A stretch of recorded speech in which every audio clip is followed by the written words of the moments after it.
What's it like to write on the world's biggest sitcom? It was a gift as a writer to get to write scenes for them, because you knew that you wouldn't have to overwrite things. You can just give them certain looks and certain moments and then let them play with it. Having his career launched to the moon with the stunning success of The Office, Anthony Farrell began creating his own shows. His latest effort, Shelved, has all the ingredients for what makes a sitcom great. So what are these ingredients? Find out on this latest edition of The Scene. Anthony, your new show, Shelved, where did the idea come from for that show? Everyone's always asking me to make workplace comedies. And so I'm always looking for places that are interesting, places that have interesting characters that work there, interesting characters that go there. It's quite an original. It's weird in the sense that it is original to be set in a library, because the library is such a fabric of any sort of society. It's like a cornerstone of any society. But I couldn't think of any sitcom set in a library. It was quite strange, So it's weird that it hasn't been done before, really, isn't it? I was panicking the entire time we were developing it that someone was going to announce that they were like. It was like Russell Crowe's doing a sitcom about a library. I was like very afraid that it was going to shut down my show, because I've been developing it since 2018 and we got to air in 2023.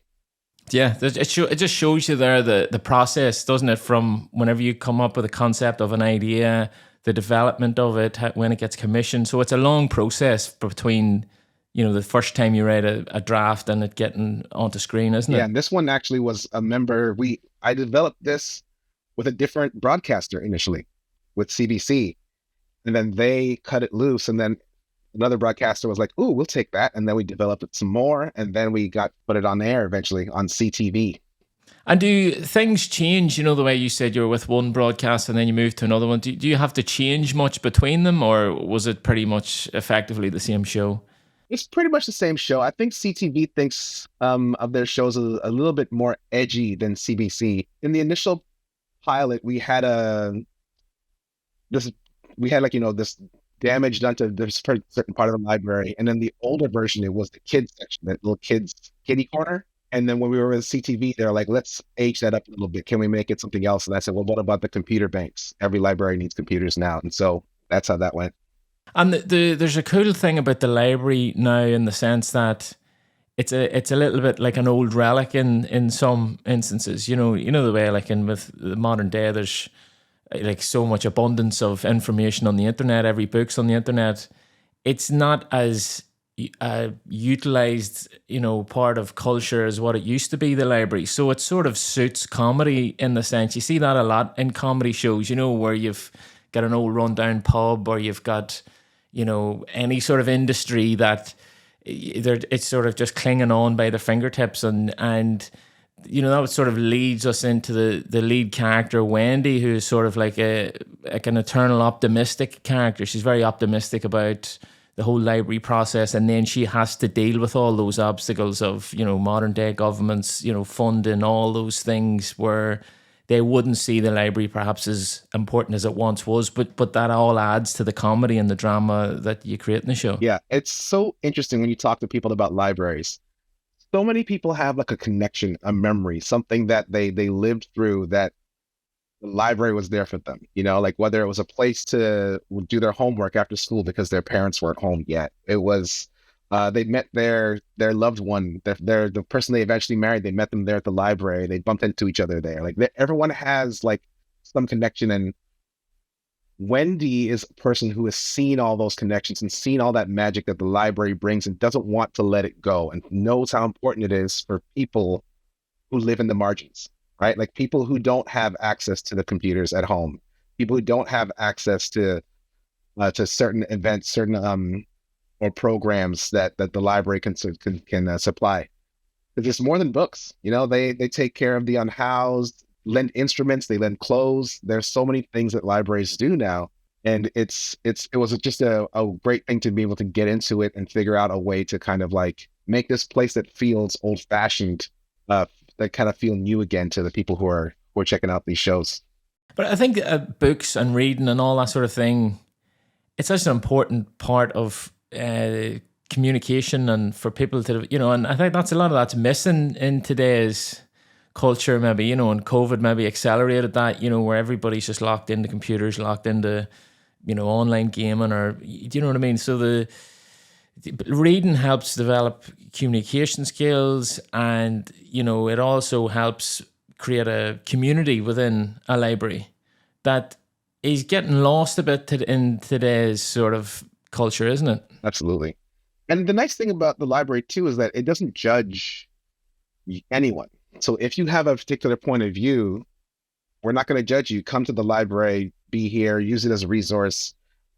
That's fine. And what I find is happening at libraries, and I try to show this in the show, is that people who have different political views, they can still work together. They can still talk to each other. They can still converse. Just because I don't agree with 100% of the things that you agree with doesn't mean that we can't have a conversation. So the process of writing the show, what came first to you? Was it the setting?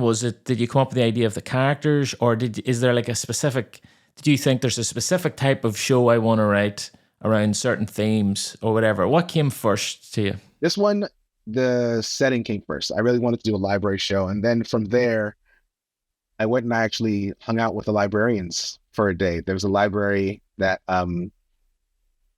the city that this show takes place is a real part of Toronto called Parkdale, and it's very eclectic. It's actually the place a lot of immigrants, when they come to Canada, when they come to Toronto, a lot of them end up there first. Then over a year or two, they'll kind of like find someplace else in Toronto to go. So this is a place, part of Toronto, that's very, very eclectic and has a lot of different types of people, and it changes all the time. So that library has to be aware of all that change, but also able to pivot whenever it needs to. So I spent a day with the branch manager. Right. And how did that go? I got so many episodes from that one day. Did you? Yeah, like it was, so I went in, and first of all, the branch manager had to leave me 3 or 4 times because she was dealing with something, like someone stuck in a bathroom, which we used that in an episode. Different funding questions came up. We used that stuff in an episode. And there was a sign on the front desk that said, "Sorry for the inconvenience, but we're going to be closed for 4 weeks due to renovations on this date." And then the date was crossed out, and then there was another date written in. And then that date was crossed out, and there's another date written in. And I was like, "What's going on here, Miranda?" She was like, "Yeah, they keep pushing it back for these different reasons." And I was like, "Okay, well, there's my season 1 arc. Like that's perfect." Just shows how important research is then whenever you're making a show like that, doesn't it? I think authenticity is so important, and I really do feel like the people who watch a show about them, they should recognize themselves in the show. If I didn't have librarians are sliding into my DMs like, "Oh my God, thank you so much. I live this every day. You did a great job capturing the vibe. I've got more stories for you." If I was not getting those DMs, I would not have considered it a success. Like, I feel like you need to do the research to make sure things feel real to the people who are actually in those worlds. Yeah, absolutely. And so when you're doing the end of, so you talked about the arc there, which was really cool. You got that idea from your research and being in a library. Within the context of the specific episodes, did you draw up the characters first, and did the stories come from the characters, so to speak? When I develop a series, after I figure out like the location or whatever, like, well, here's what I'll say. Like, every show I feel like has a different core. Either the core is like the setting, like Cheers. Like, you can put any characters in that building and you'll get a different show. The core can be the characters, like Friends. You can take those friends and put them anywhere in the world and you'll still have a similar show. Or the core can be the premise, like Lost. You can take any characters and put them on that plane and crash them on the island. So Shelved to me was a setting core. Once I had that, then I started building the characters around it to figure out. When I start building characters, I start to think about, like, the main characters, where do they agree and where do they differ? I want them to have opportunities for kinship, but I also want them to have opportunities for conflict. And every character should have a little bit of overlap with each other so that they have something to talk about, but also something to argue about. Yeah, so we have a nerd character in Howard, and he has a lot going on in the show, hasn't he? In terms of going into the library, he's got certain standards he expects of it, And then there's also like the suggestion of like a romance element tied to it, and then his romantic interest has a mother that also works to it. That's got a like an adjacent part of the library. So there's a lot going on with that character. He seems to be a very integral part of the show, doesn't he? Yeah, he absolutely is. Howard is a fun character to write, and that's also something that came from me being in the actual space, because the day that I went, there was a transfer that came for the day, and I was trained beside the transfer, and I got to talk to that transfer, and they had worked at a bigger library. They weren't as snooty as Howard. They were very, very nice, but it was kind of funny to think about someone who was kind of like taken from heaven and thrown down into purgatory and told to stay there until the further notice. And seeing the library through his eyes and having him change instead of him changing the library, I think was an important part of the first season. So in Shelved, there's stakes involved with a lot of the characters' decisions. You know, whether there's could be political elements going on outside the library that could threaten the library and different things like that. How important are stakes to the decision making of characters in a show like this? Yeah, I always tell people, like, one of the main things you need when you're developing an episode of TV is you need a goal, right? You need a character or multiple characters to have a goal. They need to want something. And you watch them try and get that thing, and you keep throwing obstacles in front of them, right? And that's how you get an audience engaged in wanting something, right? So it's super important. Because I don't want you watching the show and then being like, oh, this isn't important, especially for something as important as a library. Like, you really want people to connect to that world, and the libraries are important. And even if the stakes don't seem big to you, they should feel big to the character. A thing about sitcoms too is, and you see it particularly in American, Canadian shows, they're set up for longevity. So how important is that, where you create a team of characters that can just generate story after story after story, week after week? One of the big questions these broadcasters ask when they're developing stories or developing shows, they want to know what the story engines are. Shelved, in particular, has a lot of different story engines. You have the people who work there, their interpersonal relationships, kind of like The Office. Like, there's always going to be intrigue between those characters. Then you've also got bureaucracy, kind of like Parks and Rec. You've always got people above them trying to tell them how to spend their money, how much money they're going to get. Like, there's always going to be that struggle. And then, of course, you have the patrons, the people who walk into the library. Like, I've been back to that library that this show's kind of based on a lot over the last few years. And every time I go there, if I'm there for 20 minutes, 5 different episodes walk in the door. Yeah. It's just the reality. It's like Law and Order. You just ripped from the headlines. There's always something going on. Just before you came on there, I was just looking on Wikipedia at different things. Corey from Trailer Park Boys directed an episode, didn't he? Yeah. Yeah. I would have seen. That's my guy, Corey Bowles. Yeah, when I seen him, I couldn't believe it, because I'm a big fan of the Trailer Park Boys, and even the photograph, I didn't recognize him, and then it said in the right, known from Trailer Park Boys. Like, what?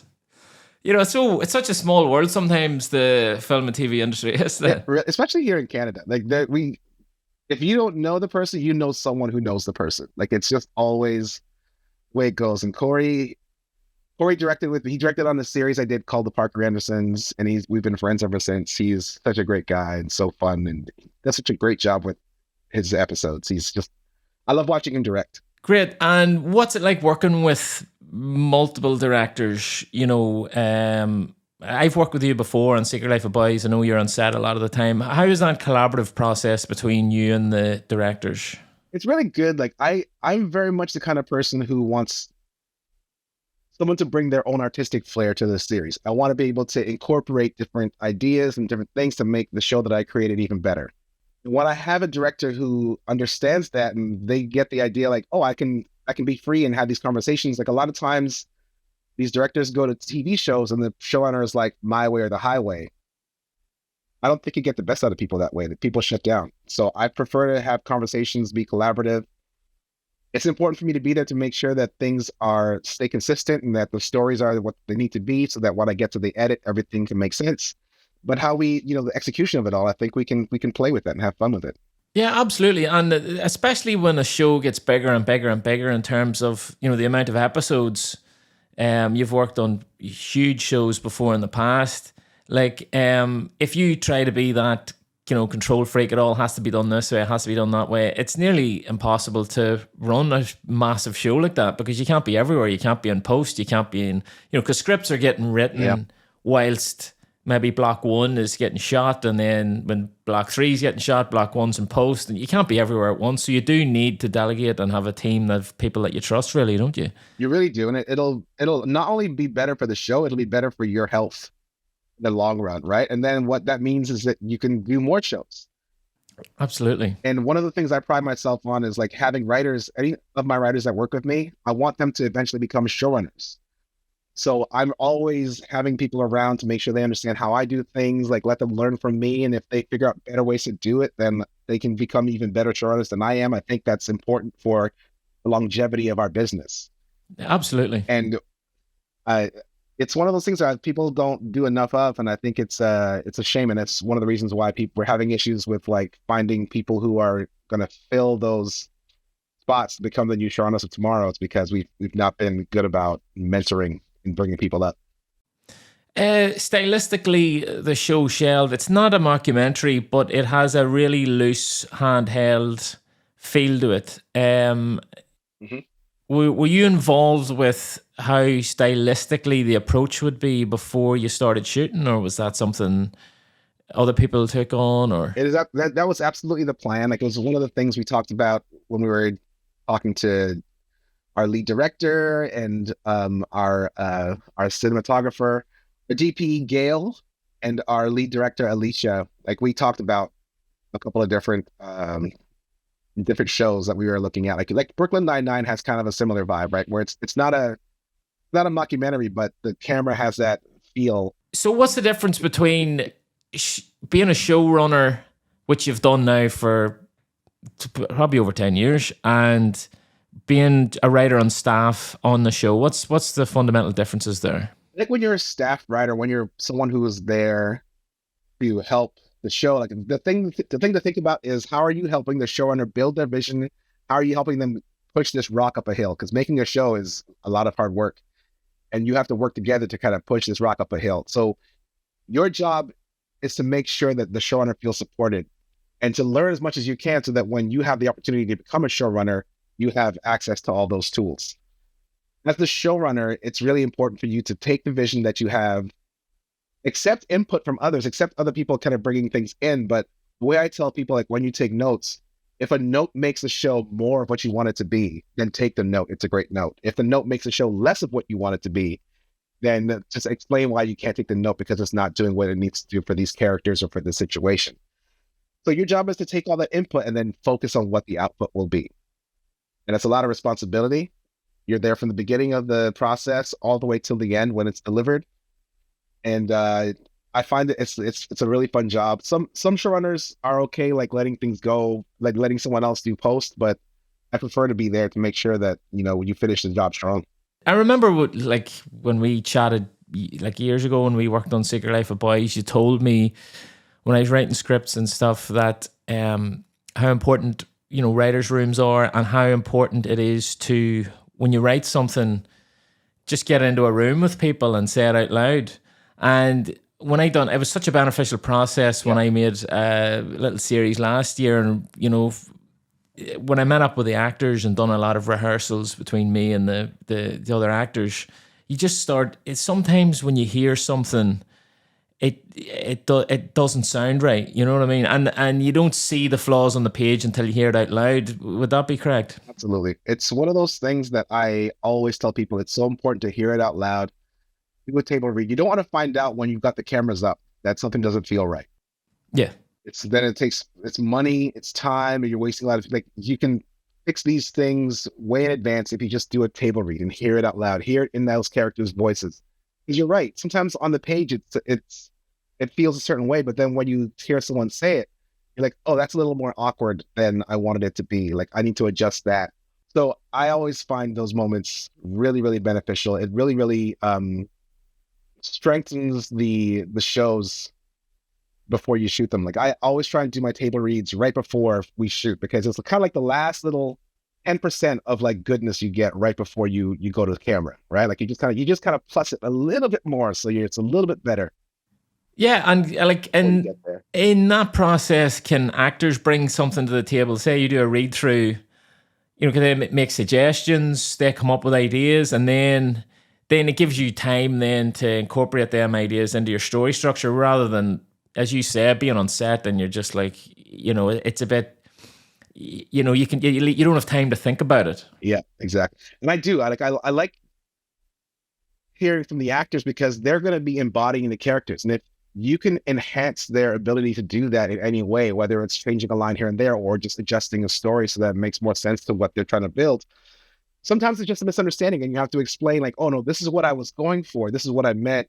Is there a better way to write it so that that's clearer to you? Like, so those questions and those conversations are important to helping the actors really, really delve into their characters. And I think if you do that early enough, you'll have a great time on set because everyone will already have like a sense of what's going on and you'll be on the same page. So what way does your writer's room work then? Let's say everybody turns up, everybody comes in. Is it just like a team part where you all go through the elements for all the episodes, and then once you've got the structure of all the episodes sorted, does everybody then go off and write their own episodes? Or what way does it work? Yeah, kind of. Like the way I do it is we'll meet together. I'll give everyone say for instance, at the beginning of the season, I'll say, hey everyone, here's what I want from the season. I want the certain characters to go this direction, certain characters go that direction. So we all kind of have the same, we have the same kind of like journey. We know where we're going on. And then people will come to this room and they'll pitch different ideas.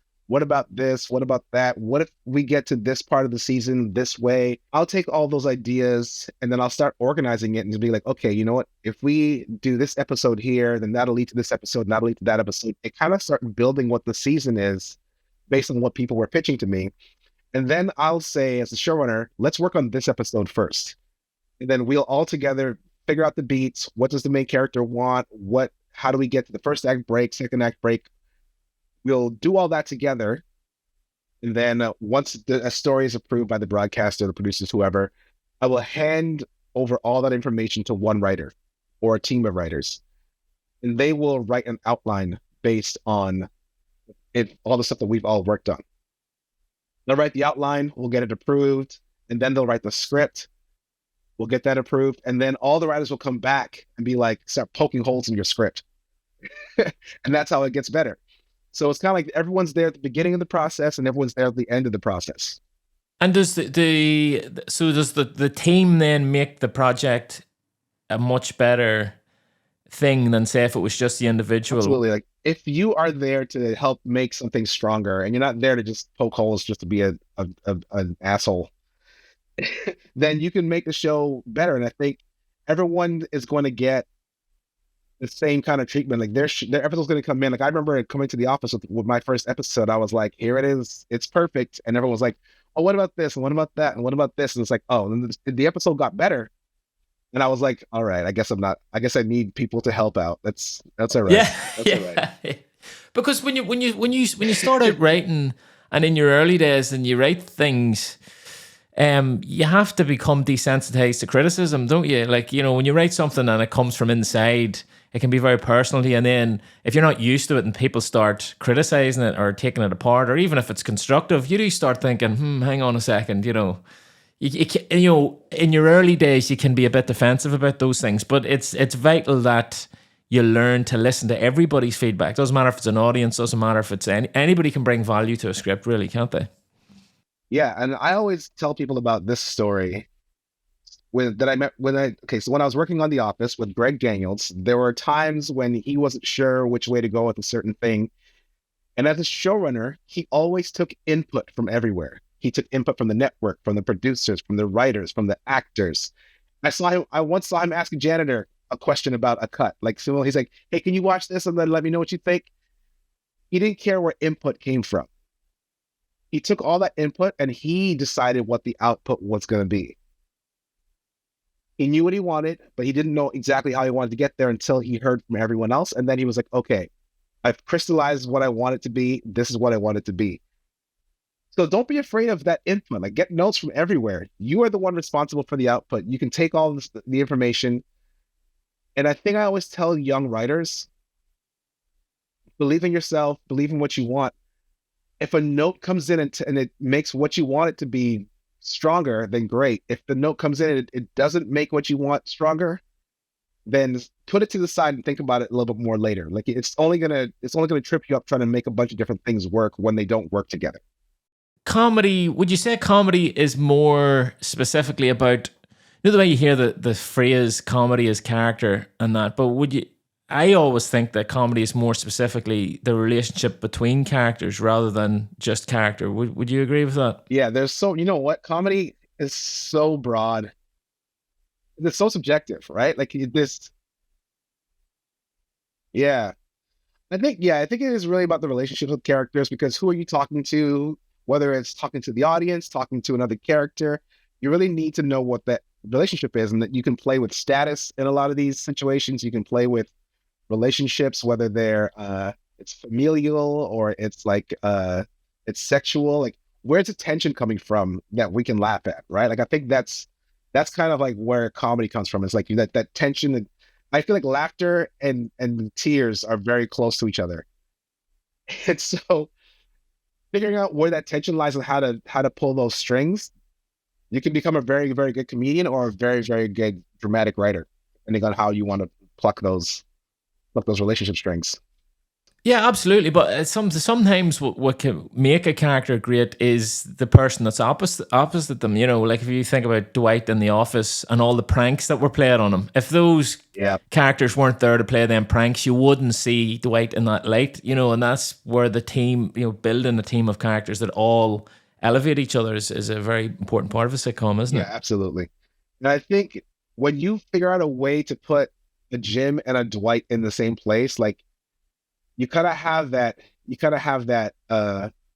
situation where you have a character who enjoys fucking with somebody and someone who is the worst person to fuck with, and then you just see that tension happen, right? You just see it play out over and over again. And it's classic like Mad TV, Mad Comics kind of style thing, right? Like you have Tom and Jerry, you have all these things that you've seen in the past, right? Like it's just a further evolution of those types of comedies, like Abbott and Costello, the Marx Brothers. Like we've been watching them for so many years, and then you just kind of take little bits of it and put it into a sitcom, and then you're like, okay, now you have something for the audience to hold on to anytime and to get excited about anytime they see it happening. Like people would love those Jim pranks on Dwight. They just wanted to see more and more of it. Like they really enjoyed that aspect of the show. You were writing on The Office, and then you started making your own shows, and you made a lot of shows that were aimed at children, you know, children's TV and different things like that, comedy stuff on CBBC and all the other big networks. What's the difference then when you're writing for different demographics? What do you have to consider? What, you know, does the story can the story not be as complex for kids, or what is your process when you're writing for these different demographics? I'll tell a story about how I ended up writing kids TV. When I was on The Office, after I left The Office, I got a call from Disney and they wanted to meet with me. And I was like, cool. And the script that they had read that that was the reason they wanted to meet with me was about pimps. And I had a script about this pimp who found out that he had a kid and had to like save money so he would get rid of all of his like gold chains and fuzzy dice and fancy cars, and he was going to save money to move out of the hood. And then he got his hoes stolen from him, and then he had to get incognito hoes, which are just hoes who would, just regular people who would fuck for money. And then he had a orientation to teach them. So this is a script that's not for kids. But when I went into Disney, they were like, yeah, it's so great to meet you. And I was like, do you know who I am? Like, why am I here? And they said, listen, we understand we're not going to do a show about pimps for kids. But what your script had was really strong characters. They had really strong obstacles. They had really good jokes. Those are all things we're looking for in Disney shows. That's when I realized like the situation between writing for kids and writing for adults is not very different. It's just about the content, right? You really are going to still need strong characters. You're going to need to have clear goals. You're going to need to have funny obstacles in their way. That holds true for kids shows. And it can be complex because kids don't want simple stuff. Kids want to be engaged. Kids want to be like, they want to be, if they get bored, then that's it. You lost them. The TV's going off. They don't wait around to hopefully they'll get better. They're just like, no, I watch my 9-year-old son watch TV. If you lose him for a split second, he's done. He's gone. You lost him. So it's almost like you have to be more. So what's the difference then in the productions between kids TV and sitcoms? Is there much difference? Yeah, absolutely. And I think one of the things that is important is that with kids TV, a lot of times they want to see themselves. They want to see other kids doing things. There are different marketing materials that you get from Nickelodeon and Disney at different times. Sometimes kids want to see kids who are older than them. Sometimes kids want to see kids who are their age. It kind of goes back and forth a little bit. So finding characters and finding actors who are playing those ages are going to be important. But what it also means is that you have less time with them on set, because rightfully so, the kids can't work the same as certain adults, right? So you're going to be thinking about longer production times. You're going to be thinking about shorter days. You're going to be thinking about those kinds of things. And then also, like with design, a lot of times you're going to be thinking about color. You're going to be thinking about how to make things pop. You're going to be thinking about those types of things. There's a lot of different nuancey things that you're going to have to think about when you're doing a show for everyone versus a show for kids. And it's been something I've learned as I've gone along. And I didn't know all these things at the beginning, at the jump, for sure. But like now, as a wizened old professional, I'm aware of all the different things that you're going to need. Why did you want to get into comedy? I think for a lot of people, they get into comedy because they accidentally find out they're good at it. Right, okay. Just people start laughing at the stuff you do, and you're like, oh, I kind of like people laughing at that. And I always had a good time acting in shows and being on stage. And I was an actor first, and I think I was very good with the comedy stuff, and because I really watched a lot of comedy. I loved watching comedy growing up. So it kind of like led to me understanding, I guess not really, I didn't really understand thematically, as in a scholarly way at the beginning of my career, how everything worked. Now I look back and I'm like, oh, I actually was doing this, and thematically, this is what I was actually doing. I can break it down now as a teacher. But back then it was just like, oh, I'm doing this because it's funny, and I didn't know why, but it was funny. And so that's kind of how I got into it. And I love making people laugh. So what's the best way for a writer to learn? I always tell people, find a show that you love. Figure out if you can find a script for it. Find an episode of it online, read it, break it down, figure out different structural things like how many acts are in the script. How do they end their acts? Is it one story? Is it an A story? Is it an A story and a B story? Like, what is the structural thing about it? And then I also tell people, like, start small. Like, for me, I would write sketches. That's how I got into writing bigger things. I write 4 or 5 minute sketches. We would perform them. I got really good at writing sketches very quickly. Then I got into writing short plays. Then I got into writing full length theater, and then got into writing sitcoms. Right, so you get better at it the more you do it. You don't have to show everyone all the work you've done. Like, there are certain things I've written early in my career that no one will ever see because they're not for human consumption. Yeah, I wish I could say some of that about the online stuff.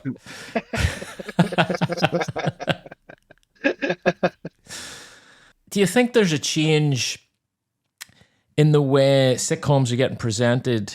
There's such a change in the world with the way people are consuming comedy, like either through social media. TikTok's a big thing now, where videos are just, lasting for seconds, and you're flying through the next one. You've Instagram with reels, and comedy it seems to be a good fit for those formats. Sitcoms that were gigantic in the 1990s. They were like a big event. Everybody watched every week, every Thursday night on American television. Do you see a change in how comedy is getting consumed? Do you see a change in like sitcoms? We don't get as many sitcoms in the traditional sense as what we used to. And well, I've found now that we're finding comedy is blending more with other genres. You know, like if you've seen The Bear recently, or um, Master of None, there's a lot of filmmaking qualities and a lot of depth to the storytelling that you weren't getting in the 90s. You know, there just seems to be this evolution in the way comedy's presented. Would you agree with that? Yeah, absolutely. It's kind of like that whole Prometheus brings fire down to the common man kind of situation now, right? Like it's like everyone's got access to the camera. Everyone's got access to an audience. Everyone has access to all these things that only the studios used to have access to, right? So now we have multiple creatives, multiple people doing all that, and you can kind of pick and choose who you want to share your time with. And what it's forcing the studios to do is figure out ways to really truly engage in their audience and find new ways to connect with people and find new ways to make different shows that, you know, because if the old shows aren't working, you got to find a way to make these new shows. And a lot of these studios have someone on their roster who watches TikTok and is looking for the next person to bring into their show, because the other thing they're looking for is an audience. And if that person has an audience already, they're gonna want to connect to their audience. So it's a very different time now. And there's an immediacy to social media and that, you know, some of these big stars that can build an audience very, very quickly. Whereas when you're making television, different things, it just takes so long to get the ball, you know, to go into pre-production, get it written, to get it shot, to get it out on television. Whereas some of these, you know, influencers online are making something on their phone, they're sticking it on thing, and you know, they're building an audience straight away. Do you know what I mean? Yeah, it's interesting because yeah, you'll have an idea, you'll write the series, then you'll shoot it, you'll edit it, and then the broadcaster will hold on to it for another couple months until it's the right time to share it, right? So it's like you never know when this stuff is going to happen. Like we had an episode on Shelved about the drag story time, and it's funny because it's an episode that I had conceived back in 2018. But while we were shooting it, it became big news in America and in Canada. And I was like, this is so, like, next year it's going to look like we did this episode because of the news. But it's like, no, like we are already working on this thing. And then it just kind of happened that this is the timing. So it's kind of funny how all this stuff works. Yeah, absolutely. So The Office, how did you get your start in The Office? So when I eventually moved to Los Angeles back in 2004, one of the things I did was I was trying to get into the business in a bunch of different ways. I was doing stand-up, I was doing improv at the Groundlings, I was doing theater with a theater company, writing and directing plays and acting in plays. One of the plays I wrote got the attention of a friend of mine who said, "You should write for TV." And then I connected with his manager, who is still my manager 18 years later. And she picked me up as a client, started getting me to meet with showrunners, to meet with different studios. I started getting into different programs. There's a Fox program where they would they read that script with the pimp, and they brought me into their young writers, kind of like diversity writers who were kind of like on the verge of stuff. NBC brought me in to do a showcase. And then from that showcase, one of the writers on The Office saw the showcase and saw my sketch. And she was like, "You should get your stuff to Greg Dales. I'm going to help you get that stuff to Greg." And from there, the link was made. And eventually I got on that show. And it was a wild process. Like I met Greg a couple of days before my daughter was born. And the interview was so great.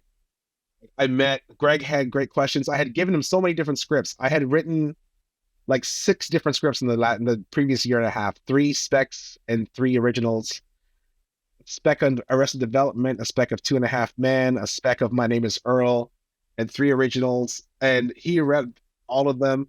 I remember I read a Seinfeld spec you had as well. I remember that. Black Seinfeld, or it was called, wasn't it? But Black Seinfeld, yeah. But I wrote that like years later. That was like one of those ones I wrote because I was bored for like 3 weeks, and I was like, "Oh, I want to write a script." And then that's so I should send him that. He actually might like that. He read a bunch of those, and then he brought me in, interviewed other like Mindy Kaling, Mike Schur, Paul Lieberstein, Jensen, they came into the interview after he talked to me, and I was like, "Oh my God, my mind is blowing." And then he gave me like a, uh, a tour of the set. So I'm sitting in Michael Scott's. I was like, "This is the best interview ever." See, the interview with Michael Scott shot's amazing. It was wild. And I was like, "Hey, babe, I got this job locked down for sure." They showed me all the stuff. 3 weeks later, still hadn't heard anything. And then I heard they had hired someone else. And I was like, ugh. And then I got a call the following weekend. And I was like, "Yeah, you're in too." And I was like, "Oh my God." Like, this was like so much stress. Like, within the span of a month, I had a kid. I turned 30. I got a job when I got in the office, and I bought a Kia Sorento. All those things happened April and May 2007. You probably started on The Office when it was huge. It was like, it's probably the biggest sitcom of the last 25 years, maybe. It was amazing. And I always look back and I think about those days really, really fondly. Like, they brought me in. I learned so much from Greg and from Mike and from Paul and from Jen, like all the other writers that were there and all the directors and actors. It was a really, really incredible experience. And you're right. Like, when I got the job, it was right before they aired the finale of season 3. So they hadn't announced who was going to get the big job that Michael Scott was trying to get. But I got to watch the episode like a day before everyone else. And I was like, and then it was like working on seasons 4 and 5. Like those were just like, for me, like really, really great seasons to work on. We had some of the best moments. We had Idris Elba come in, like Amy Ryan come in. Like, we had a lot of great guest stars. We did the episode with Jack Black. It was a wild time. You had some really high profile guest directors come in as well, wasn't there? Yeah, absolutely. And you know what's so funny? Like, I mean, like Jason Reitman and like Paul Feig, and I remember Stephen Merchant came in to direct an episode, and it was the week he was doing prep. I was on set for my episode. And I kept on running back to the writer's room because Stephen Merchant was hanging out in the writer's room while I was on set. And I'd run back to the writer's room after being on set just to be like, "Hey guys, what's going on? How's everyone doing?" Just so I could hang out near Stephen Merchant. It's so surreal. And Greg was like, "No, you." What are you doing here? Get out. Yeah, it was surreal. But you know, because it's very meta, isn't it? It's very meta. Because he was like, "Yeah, you should go home. You've been here since 7 a.m. I was like, "No, I got to be here, man. I got to be here." But it's very meta, isn't it? The guy that made the British Office is remade, and now he's back directing an episode of the American one. It's crazy how big that show got, isn't it? Yeah, it was impressive. I mean, the first year I was there, just because I was the writer on The Office, I got to go to the Emmys. So what was it like walking into the writer's room for the first time? I was very, very prepared. And the reason I was prepared is because my manager used to do this thing where every Saturday she would have a workshop. You would bring in a script, actors would cold read it, and then they would leave, and then the writers would be a writer's room for each other's scripts. So I was used to punching, I was used to structure, I was used to story. So I was very comfortable with the actual process. And what made it even easier were the writers were very, very open and welcoming. And Greg would tell me, like, "You're here as a writer. Don't be afraid to, don't be afraid to be a part of the team and say stuff and all that stuff." There are a lot of friends of mine who had worked with showrunners who were very opposite of that. Like, they would say, "Don't talk until you're talked to. You're not here to say anything." Like, it was a very, very negative experience for a lot of other people that I know. But working on The Office with those writers, it was really, really supportive, and it was just a great time. One of the big things in the show that was a recurring theme was the pranks Pam and Jim played on Dwight, and they were always at the beginning of the show before the credits rolled, really, and they weren't really connected to the main storyline of the show. So how were those? How did they come up with those? Was that just a purely collaborative process in the writers' room, where people were throwing out different crazy ideas? Yeah, because it went on for so long and it was so fresh for so long, and when you're watching it, you were just like, how have they come up with all these different ways to play pranks on Dwight? Yeah, the way we would do those things is like, we would basically, sometimes we would just have days or times of during the day if we're not busy, we'd be like, oh, come up with like 4 or 5 pranks. We had like stacks and stacks of ideas that we didn't even ever get to. So we would kind of like pitch a bunch of different things, and Greg would be like, oh, what about this? Or what about that? And it just became a thing that people were looked for on the show. And not every show had the ability to kind of like have a cold open where you didn't get into a story before the credits. But because people loved The Office and you knew they were going to come back after the commercial to watch the rest of the series, you could get away with having a cold open. Yeah. Most comedies these days, you have to have a teaser, something that kind of sets up the story in a certain way. And then you can't even go to commercial. You have to go right into the first act so that you can keep the audience there. But The Office, we had you. It became such a big thing in the show that the audience were coming to the show anticipating the prank before the show even began, so it became such an integral part of the whole thing, didn't it? It absolutely did. And I think people just loved the little snippets. And I think it was because the show came out like 2005, like, the internet was kind of becoming a place where people would go to for content. And those were like internet-sized, little bite-sized bits of entertainment that we could use to kind of get people to learn more about the show and come and watch the full episode, right? So it was kind of at the nascent stages of all that, YouTube stuff that was going on. What was the collaborative process like with the actors? Because, I mean, you worked with so many big names on that show, legends of comedy, even back then. What was the collaborative process like? Did they get involved with the script much? The actors didn't get too involved with the scripts very much. Now, the reason that we had a good connection with the actors is because some of the actors were in the writer's room. Right. So we actually had like Mindy was there, BJ Novak, like Paul Lieberstein. We had people who were talking to actors all the time and also in the writer's room. There was a bridge between the two worlds. So because of that, we had, the actors always had access to us and we always had access to them. So it was a very collaborative process all the way through. In your episode, Employee Transfer, it opens with like a Halloween set. Everybody's dressed up in outfits. Why does Halloween and fancy dress work so effectively in sitcoms, but you don't really see it as much in other genres? I think especially with office comedies, like there's a situation with real offices where people look forward to those days. They look forward to the fancy dress parties. They look forward to the special times in the office where it's not so glum and not so sad. Like you look forward to what you're gonna wear on Halloween, right? So people connect to those moments because they're used to it in their workplace as well. And I think that's one of the reasons why those Halloween episodes did so well for The Office is because people really connected to them as like, oh, I know that feeling of trying to show off that one day of the year. And I know that feeling of failing because someone else came with a better costume than me. Yeah.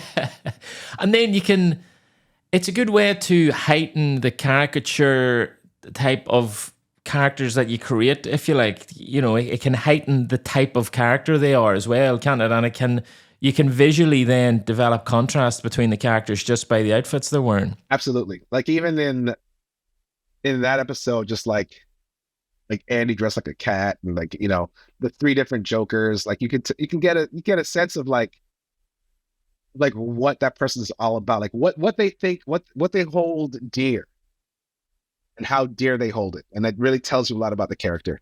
And then Jim, he doesn't tend to take part in those sort of things, doesn't he? Because he's and it's a good way to show that he's always like the eyes of the audience, isn't he? He's always the boy next door type of character, isn't he? That the audience can see the normal person, and then he's like, can you see the carnage I'm working with day in, day out? And that works effectively when he's not wearing an outfit, because it just highlights how ludicrous the rest of them are, really. Yeah, absolutely. Michael then was involved in a love story in that episode, which was it was a really cool thing for the character because, you know, when the season really started taking off or the show started taking off in season 2 and 3, we really got used to Michael's, you know, how daft he is and how silly some of the things he comes out with are and how blind he is to what an idiot he is. But then when you bring a love interest that really exposes him, and he gets exposed a lot in that, you start seeing beneath that little veneer he plays all the time. It's like he's constantly putting on a show and an act for everybody. And in that episode, we got to see the real person, if you like. What was it like to write those sorts of things? I absolutely loved that I got to write this episode. I really like the idea of breaking Michael's heart and humanizing him in a way that we didn't get a chance to see in a lot of different episodes, right? Like a lot of times he's the ass, like you said, like he's the person that Jim and Pam are fighting against. But this time you really were gonna connect to him in a real personal way and see him kind of fall apart and make him a little more empathetic. Yeah, and the great thing about it is it sort of it makes you empathize a lot more with him because you start to understand why he's a bit of an ass at work. That episode reveals why he's like that, because you see what he's really like and how vulnerable he is, and he doesn't want to expose that, which adds so many layers to the character, really, doesn't it? It really does, and I think it's perfect for a person like Steve Carrell to get scenes like that, because he is such a good actor and such a good performer. Like the idea of him and Amy Ryan and Craig Robinson in a car for a couple of days and just getting to see those relationships, it was a gift as a writer to get to write scenes for them, because you knew that you wouldn't have to overwrite things. You can just give them certain looks and certain moments and then let them play with it. And they really did. Like one of my favorite moments from that episode is when they're driving home and Daryl tries to sing the blues with Michael. Michael doesn't get it, but he still has a good time just going da da da da over and over again. Yeah. So heartwarming. But you sort of see him returning back to his comfort zone again. You know, he's got the comfort blanket back on of being a bit of a twat, effectively. Yeah.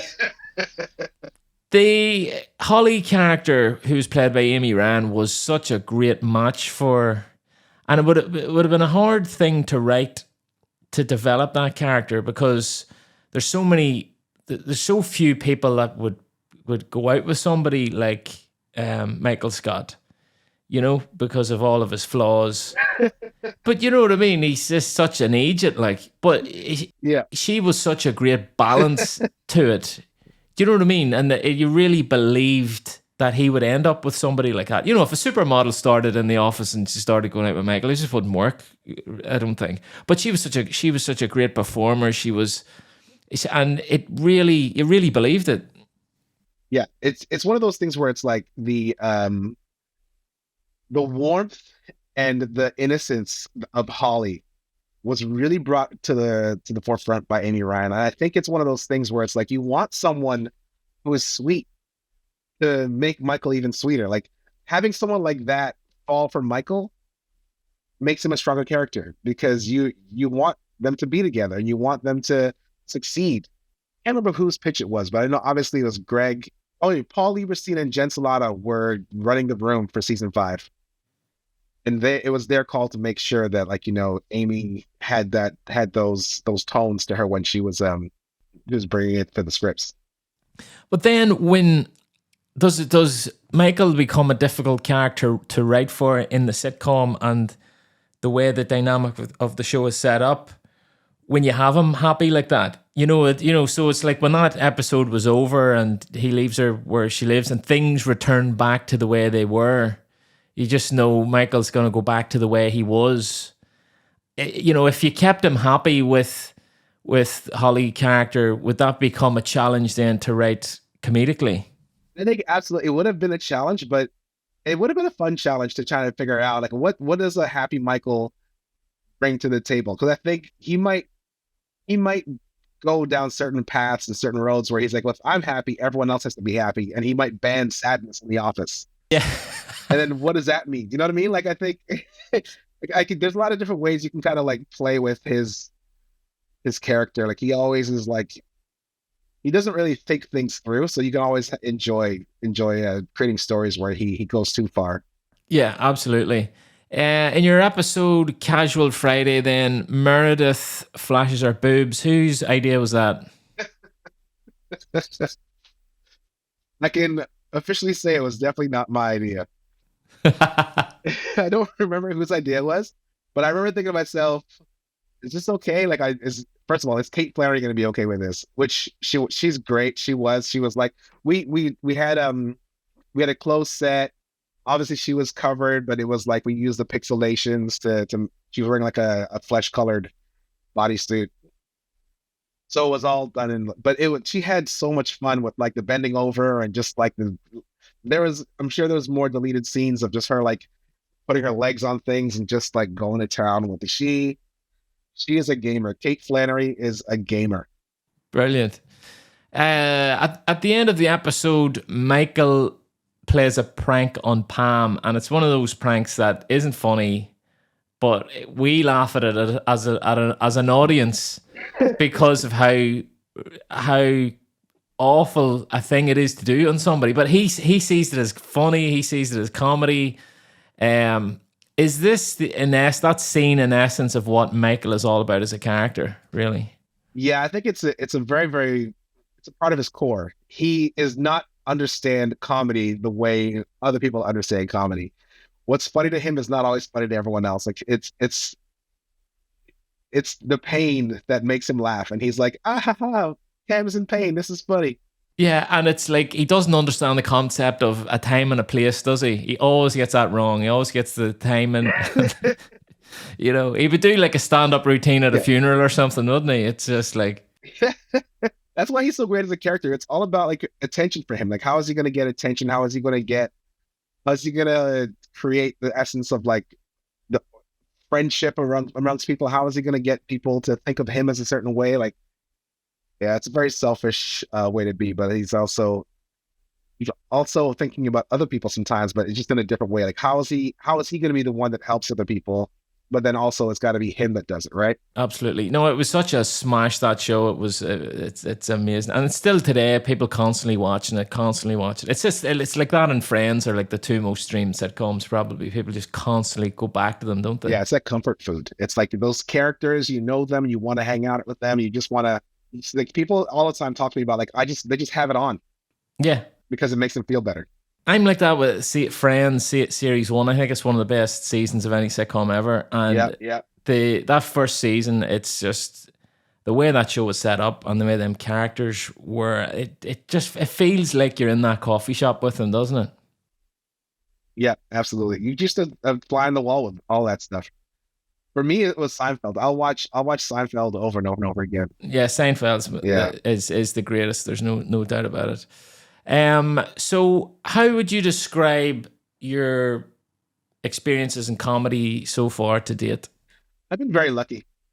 I'll be honestly, I'm very privileged. I get to say that I wrote for some big shows, even like The Office, yeah, but like also that kid show, The Thundermans, Secret Life of Boys. Like they reach an audience, and I always get audience members reaching out to me to say like, I really appreciated this or I really appreciated that, and like knowing that people are seeing the things that I'm putting out there, and like, and then just thinking about like how many billions of people have seen something that I put on a piece of paper. Do you know what I mean? Like that's wild to me that this is like that it's that my career has had that kind of reach. So I'm in a place now where I'm just trying to give back to as many people as I can, try and build bridges, try and build stages for people to do their thing. And that's kind of what it's about now. Just trying to figure out ways to move our industry forward. Finally, what does the future hold for Anthony Farrell then? I'm in a place now where I'm getting my production company together. So I'm creating shows that I selling to other people, but also I'm getting to a place where I'm bringing in other writers to help them sell their shows to other places. So I'm going to get to a place where I'm going to be producing other people's content now. That's the hope. Brilliant. Brilliant. I'm sure you'll get there. Thanks so much for coming in today. You've been a huge inspiration to me in my career. We met. It was 7 or 8 years ago, was it, on Secret Life of Boys? And you used to I we think would so, yeah. we'd go out occasionally and have a drink, and you'd always give me lots of advice on screenwriting. You've read scripts of mine in the past. So you've been definitely one of the most influential people in my career, and it's been a real pleasure to get to know you as well. See, at work, you're just like one of the guys. You have time for everybody on set. And I think that gets the best out of everybody that's working in front of camera, behind camera. It creates a really collaborative process. It's, as I said, it's been a real pleasure to have you on, and I hope to see you again in the future.